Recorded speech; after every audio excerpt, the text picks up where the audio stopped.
constant number है, that is y is equal to fx is equal to 1c. Suppose y is equal to 2, this is constant function.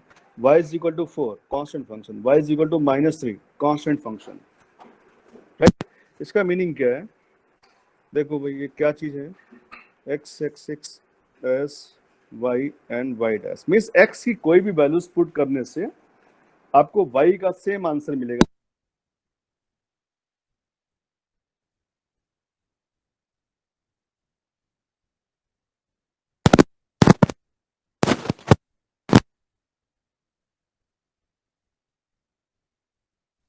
Sir आज आपकी audio ठीक नहीं आ रही sir.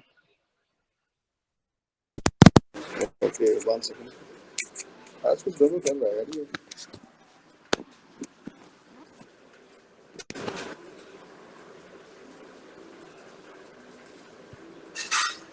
Hello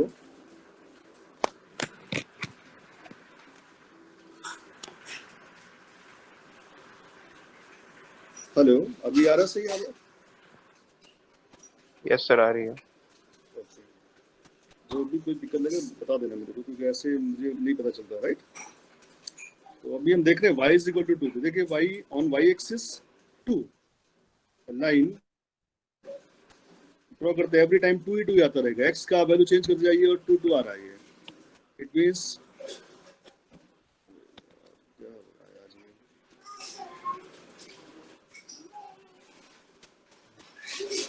ये इस type से 2 आता रहेगा. That is y is equal to 2. ठीक है, तो ये आपका कांस्टेंट फंक्शन है. y इज इक्वल टू 4 जाएगा तो ऊपर से और चला जाएगा. This is y is equal to 4, constant function. y is equal to -3 तो -3 -1 -2 -3, so y is equal to -3 ऐसा जाएगा. This is y is equal to -3. तो these are the constant function. Right, ऐसे एक और आता है पॉलिनोमियल फंक्शन हो गया. तो पॉलिनोमियल आपके पास फिर ऑर्डर इसका चेंज होता जाएगा, वो बना सकते हैं, ऐसे देख सकते हैं, कोई वो नहीं है. ठीक है, कुछ इंपॉर्टेंट फंक्शन जो कभी कभी एग्जाम में पूछे गए हैं आपसे कि डिफाइन दैट फंक्शन, उसके बारे में बात करते हैं जरा. Number 1 modulus function. ये आपको एग्जाम में पूछा गया कि डिफाइन द मॉडुलस फंक्शन. तो आपने क्या क्या इसमें लिखना है, दैट इज, देखो भाई अगर आपसे एग्जाम में पूछ रहा है कि डिफाइन मॉडुलस फंक्शन, तो नंबर 1 आपने क्या लिखना है, f defined from real number to real number. किस तरह से डिफाइंड होता है ये fx equal to, that is x, this is for x greater than 0 and 0 for x is equal to 0 and -x for x less than 0. तो number 1 ये आप definition लिख देंगे वहां पर. करेक्ट. दूसरा इसका कर्व ड्रॉ करेंगे. तो कर्व जो हम ड्रॉ करते हैं, तो इसके बारे में अगर हम बात करेंगे कर्व की, तो देखो भाई y इक्वल टू पहला ऊपर आ गया. This is y is equal to fx, हमेशा हम लिखते हैं y is equal to fx. Right, तो for x greater than 0, x greater than 0 का मतलब किस साइड होगा, ये x आ गया यहाँ पर, ये x डैश. तो इस साइड x ग्रेटर देन 0 हो गया, इस side x less than 0 and on origin x is equal to 0. तीन पार्ट में डिवाइड हो गया आपका पूरा एक्सिस. राइट, और this is y dash.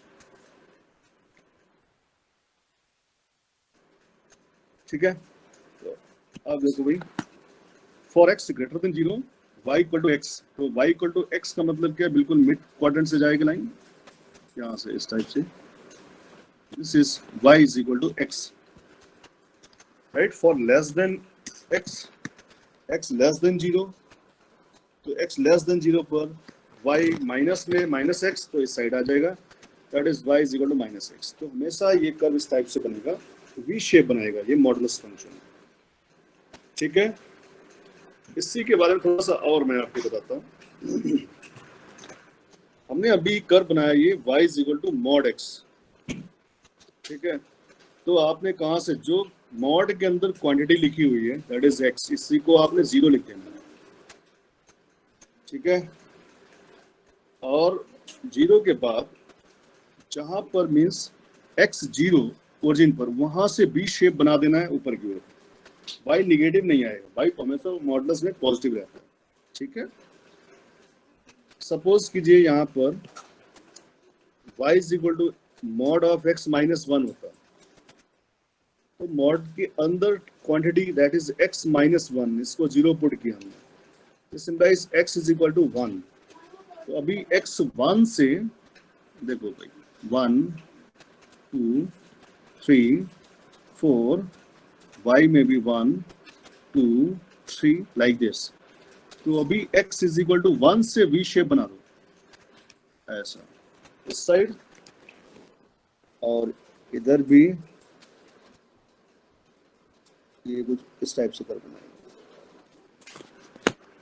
So this is the y is equal to x minus 1, और इस साइड बनाएगा तो y is equal to minus of x minus 1। तो ये मॉड ऑफ x माइनस 1 के लिए कर बन जाएगा, ठीक है। इसी टाइप से ही suppose y is equal to 3x minus 5 mod of this, तो इसके बारे में अगर हम बात करेंगे तो क्या कहेंगे 3x minus 5 is equal to 0, so x is equal to 5/3। ये कितना बनेगा 1.6 अप्रोक्स। तो आपने क्या करना है, इसको 1.5 से वी शेप बना देना है भाई। तो 1.5 यहाँ पर कहीं, तो इस जगह से आप ऐसे ही ऊपर ड्रॉ कर देंगे, वी शेप यहाँ से भी बनेगा। So this is the y is equal to 3x minus 5, और इसी टाइप से इधर भी y एक्सिस पे भी बन जाएगा ये वाला, that is y is equal to minus of 3x minus 5। तो इस टाइप से मॉड x का कर्व आप देख सकते हैं, ठीक है। अब रही बात इसमें डोमेन और रेंज लिखने की भाई, तो डोमेन और रेंज इसके लिए भाई क्या होगा, देखो डोमेन क्या होता है, वैल्यू ऑफ x। तो आप चेक करो इसमें x की कौन कौन से नंबर या कौन कौन सी वैल्यूज आप यूज कर रहे हैं।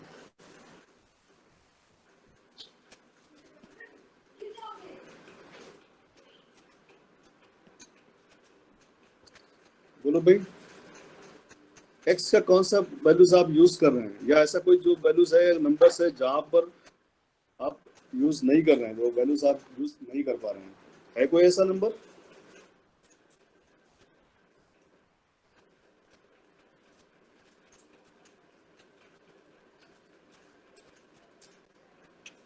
हाँ भाई, सर 1 and 1.6 यूज कर रहे हैं। हाँ, तो ऐसा कोई नंबर जहां पर हम इसको यूज नहीं कर सकते x का वो वैल्यूज, कोई भी ऐसा नंबर, या ऐसा बोल सकते हैं ना यूज करने मतलब है जहां पर मॉड x ये डिफाइंड ही नहीं है, for what value of x the given function is not defined, ऐसा कोई नंबर है यहाँ पर? That is sir ji 0। Zero पे भी आपको जीरो मिला हुआ, हमने ऑलरेडी फंक्शन में लिखा हुआ है, for x is equal to 0 y equal to 0, so this is already defined, correct? That means the given function is defined for all real number, so its domain is real number, correct? अब इसका range बताओ क्या होगा, what is range? Range का मतलब value of y which are the images, या कह सकते हैं आप x की वैल्यूज जो भी पुट करने से y के आंसर क्या मिले आपको, सारा y नहीं लिखेंगे, सारा टोटल y का मतलब रियल नंबर था, तो real number is the codomain, but उनमें से कौन से नंबर आंसर मिले हैं आपको, y के कौन से आंसर दिख रहे हैं सामने, देखो भाई, देखो y positive side only, use only positive side तो आंसर मिल रहा है आपको, y डैश साइड में कोई भी कभी आया ही नहीं point, it means this is only real positive, तो range is positive real number, correct, and domain is the real number. तो ये मॉड से रिलेटेड क्वेश्चंस पूछा गया, मॉड फंक्शन डिफाइन करके पूछा गया, और वो आपसे कर्व भी ड्रॉ करवा सकता है, एक नंबर को दे देगा जैसे हमने मॉड में लिखा हुआ कि draw the graph of mod of x minus 1, right, इस टाइप से भी वो आपसे पूछ सकता है। अब देखो थोड़ा सा डिफरेंस क्या हो सकता है, y is equal to minus of mod x, ये कैसे बनाएगा,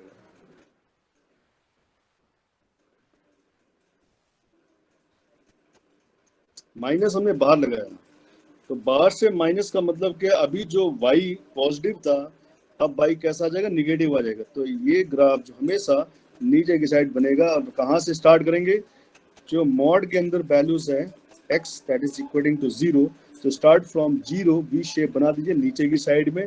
तो ये आपका y is equal to minus of mod x बन जाएगा। ठीक है, तो अगर मॉड से पहले माइनस है तो रेंज मीन्स आपका क्या होगा, निगेटिव रियल नंबर हो जाएगा।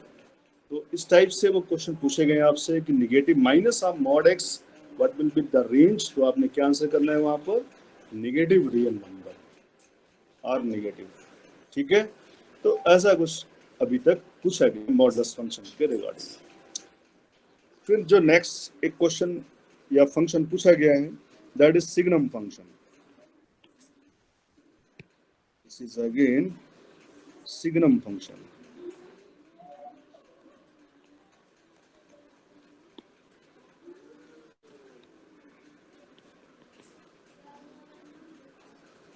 सो सिग्नम नंबर फंक्शन क्या है, डेफिनेशन पहले तो f(x) इज इक्वल टू 1 0 -1। 1 किस लिए होता है, for x greater than 0 1, for x equal to 0 0 and for x less than 0, for x less than 0 -1। तो एक्चुअली में देखो ये कांस्टेंट फंक्शन टाइप से बना रहा है ये। ठीक है, तो x और x डैश यहाँ पर y डैश, y की वैल्यूज या तो +1 है या -1 है या 0 है। तो x 0 पर तो 0 है, यहाँ पर पॉइंट आता है। ठीक है, और x ग्रेटर देन 1, तो x ग्रेटर देन 1 इस side, x less than 1 sorry less greater than 0 and less than 0 इस साइड। तो फॉर x ग्रेटर देन 0 कहाँ से स्टार्ट होता है, 1 हो जाता है ये। ठीक है, तो आप यहाँ पर तो क्योंकि 0 पर 0 हो जाता है तो ऐसा लाइन दिखाएंगे और ये 1 1 रहेगा हमेशा, ऐसा ड्रॉ करेंगे। सिमिलरली इस साइड भी -1 always for x less than 0। तो ये आपका सिग्नम फंक्शन इस टाइप से डिफाइंड होगा। Right, now what will be the domain,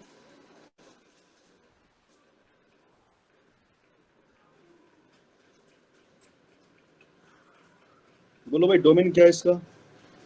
Sir, all real numbers? Yes correct, तो ये x के तो सारी वैल्यूज आप यूज कर रहे हैं ना, इसलिए domain is the real number. And range बताओ भाई, रेंज क्या आएगा इसका,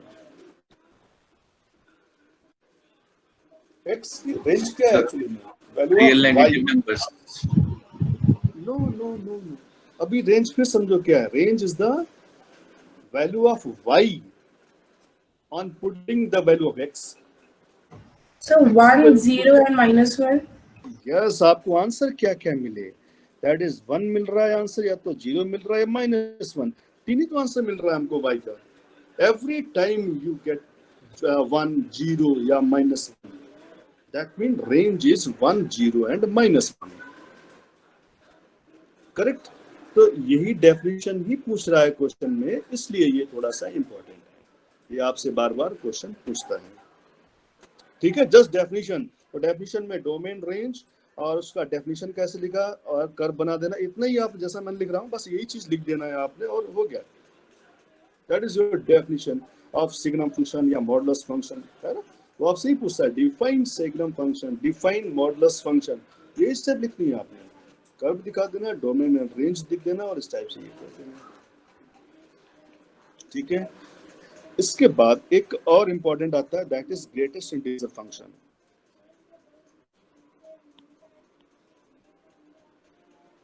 this is the greatest integer function।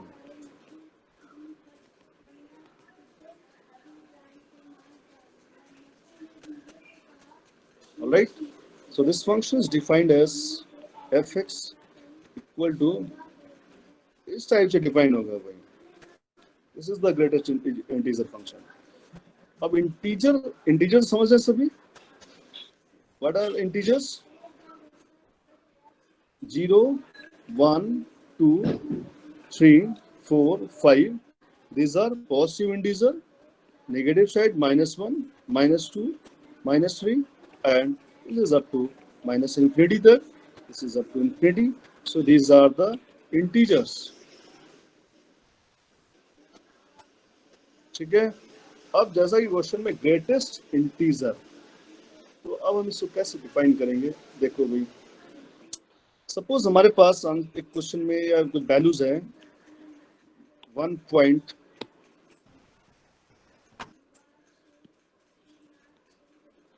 1.2 और ग्रेटेस्ट इंटीजर ऑफ 1.2. 1.2 में इंटीजर कितना है मैक्सिमम?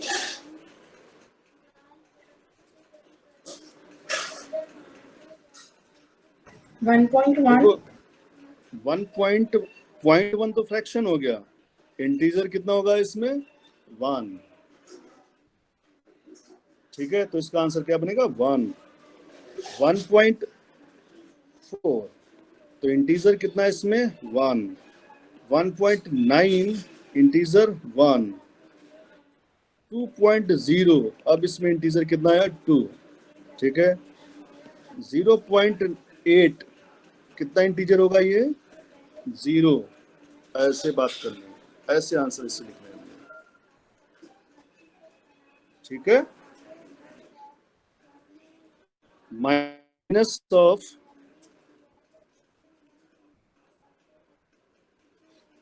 देखो माइनस ऑफ 0.3 इसमें इंटीजर कितना होगा?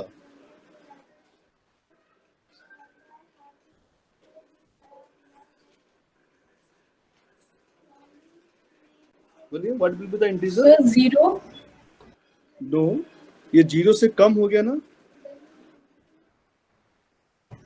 -0.1 -1 करेक्ट, ये होगा. तो इस टाइप से हम इसको डिफाइन कर देते. कैसे अब डेफिनेशन लिख रहा हूं मैं? Greatest integer x equal to -1 for x greater and equal to -1. Sorry 0 रहा लिखा हूं मैं. This is equal to -1 and less than 0. This is equal to 0 for x greater and equal to 0 but less than 1. This is equal to 1 for x greater and equal to 1 and less than 2. And this is 1. तो ये कुछ ऐसे answer मिलेंगे. This is the definition of greatest integer function. Correct. इसको अगर हम curve में draw करते हैं, देखो कैसे आएगा.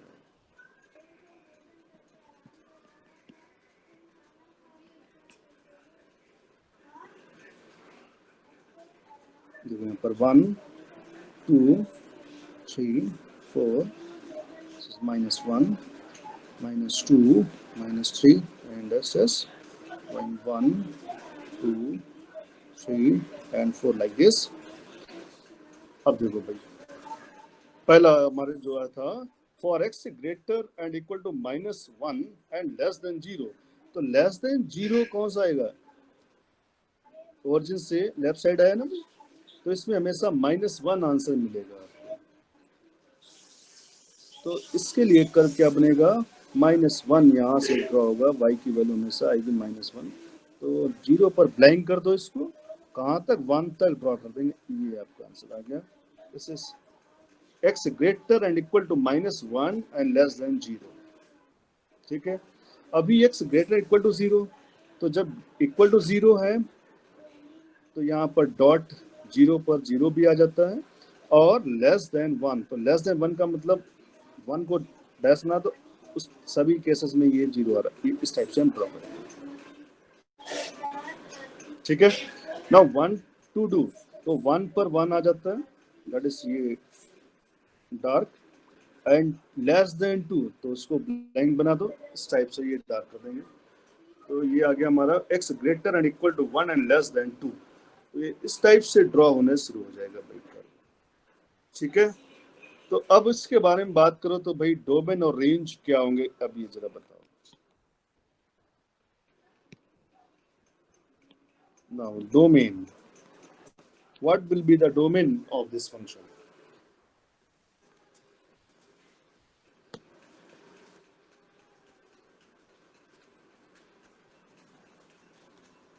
बोलो भाई, x कौन सा नंबर यूज कर रहे हैं आप?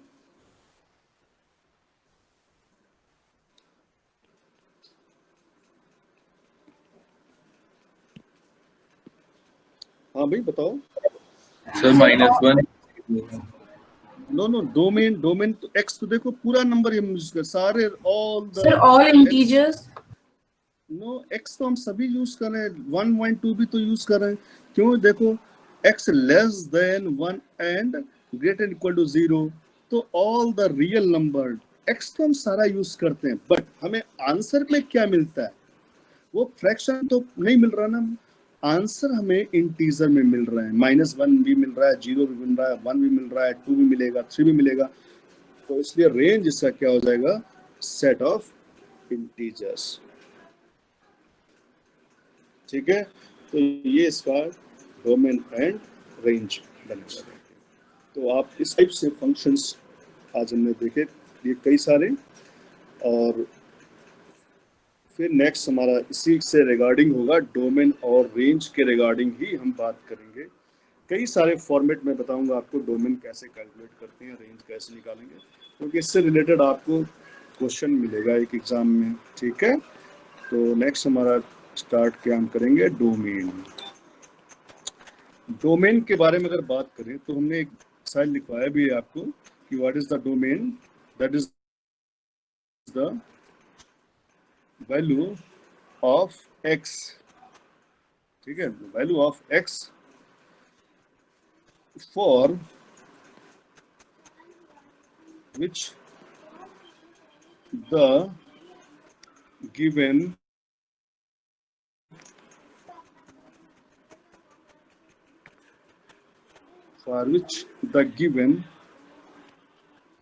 function y is equal to fx is defined। तो एक्चुअली में आपको ये चीज ध्यान रखनी है डोमेन के लिए, right? The value of x for which the given function y is equal to fx is defined। तो जो भी x की जो वैल्यूज होंगे उसके लिए वो सारा डोमेन हो जाएगा। ठीक है, तो डोमेन सबसे पहले हम स्टार्ट करते हैं। Number 1, for polynomial function. Polynomial function आप जानते हैं पॉलिनोमियल क्या होता है? ये जानते हैं, सभी ने पढ़ा है मेरे ख्याल से, ये तो बहुत छोटी क्लासेस में आता है। What is the polynomial? Anyone? What do mean by polynomial?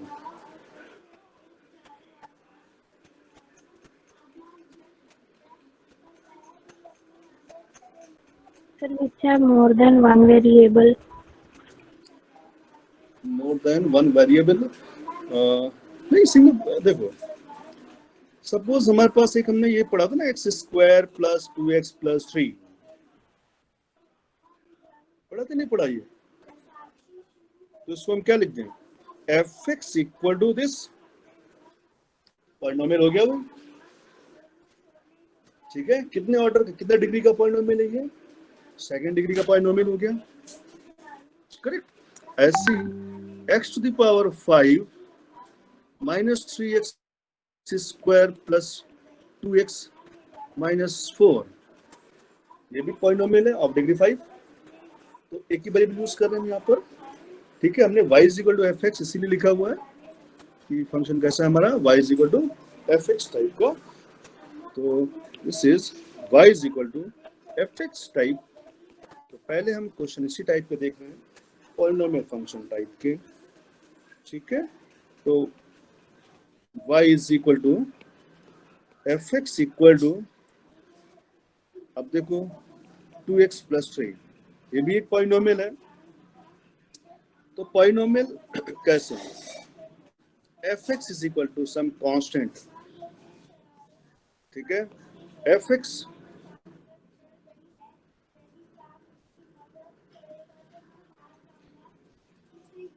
जिसे हम कहते हैं कि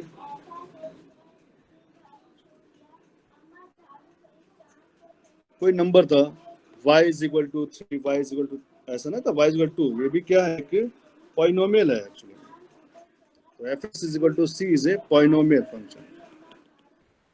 second, fx is equal to ax plus b, तो linear factors, linear polynomial function. fx is equal to ax square plus bx plus c, quadratic polynomial function. fx is equal to ax cube plus bx square plus cx plus d, ये भी third degree. ऐसी order बढ़ाते चले जाइए। तो fx equal to a0 x to the power n plus a1 x to the power n minus 1 plus a2 x to the power n minus 2 plus ऐसे an तक। तो क्या होगा, n ऑर्डर का, n डिग्री का polynomial function. तो इस type के जितने भी क्वेश्चंस होंगे, इन सभी के लिए जो डोमेन है, तो domain is always real number. ये आपको याद रख लेना, ये हमेशा याद रखना है कि domain of the polynomial function is always क्या होगा, रियल नंबर। बोलो, आया समझ में ये बात? Yes, sir. आप स्पेशल नोट पॉइंट में लिखेंगे ये सारा कुछ, है ना, इससे ये याद रहे, हमेशा याद करेंगे आप, स्पेशल नोट है ये, क्योंकि अभी आने वाले क्वेश्चंस में यही सारी ट्रिक्स हम यूज करेंगे, है ना। अब जैसे क्वेश्चन में बोल रहा हूँ fx equal to 2x power 4 minus 3x plus 5। अब आपसे पूछा what is the domain for this function, क्या लिखेंगे आप answer? All real numbers. All real number. Your answer is all real number because of the given function is a polynomial and domain of the polynomial function is always a real number, hence the domain of this function is real number. Correct? तो आज हमने real numbers के बारे में, means polynomial के बारे में domain सीखा। नेक्स्ट हम इसी टाइप के और भी आएंगे, स्क्वायर रूट फंक्शन है, राइट, उनके बारे में इनक्वालिटीज फंक्शन में जो आएगी वो हम देखेंगे। तो फिर कई टाइप के ट्रिग्नोमेट्रिकल फंक्शंस हैं, उन सभी के डोमेन के बारे में स्टडी करेंगे, डोमेन, और फिर उसके बाद में फिर रेंज निकालना सिखाएंगे आपको कि कैसे आप ये कैलकुलेट करेंगे, क्योंकि इससे रिलेटेड एक क्वेश्चन एग्जाम में आपको जरूर मिलेगा, राइट। तो आज के लिए फिर मैं इतना ही रख रहा हूँ, और बाकी का फिर काम